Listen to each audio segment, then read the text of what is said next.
गालिबन बहुत कम उम्र थी आप जब आपकी पहली फिल्म आई थी। जी, अभी मेरा मैट्रिक का रिजल्ट आउट नहीं हुआ था, तो मैं I was on outdoor shooting, उसकी बाजी फिल्म की शूटिंग कर रही थी। नदीम साहब के साथ थी वो? नदीम साहब के साथ। यानी आपके पहले जो हीरो थे वो नदीम और मोहम्मद अली थे। मोहम्मद अली साहब सुपरस्टार थे, टॉप क्लास स्टार थे वहाँ। ठीक है।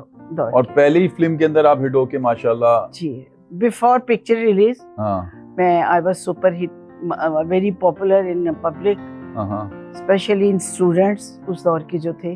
ठीक है। बहुत ज्यादा मेरी फैन फॉलोइंग हो गई थी। ठीक। मैं आपसे ऑफ द कैमरा था, जिस तरह से आप शेरो शायरी और गुफ्तगू कर रही हैं, ऑल्दो कि हमें पता है कि आपका बैकग्राउंड जो है आप पंजाब साइड से ही हैं, लेकिन मुझे हैरत हुई कि आपने इंकशाफ किया, जो कि मुझे मेरी लाइलमी कहूँगा कि मुझे नहीं पता था कि एक्चुअल में आपकी mother belong to Delhi. Yes, right. तो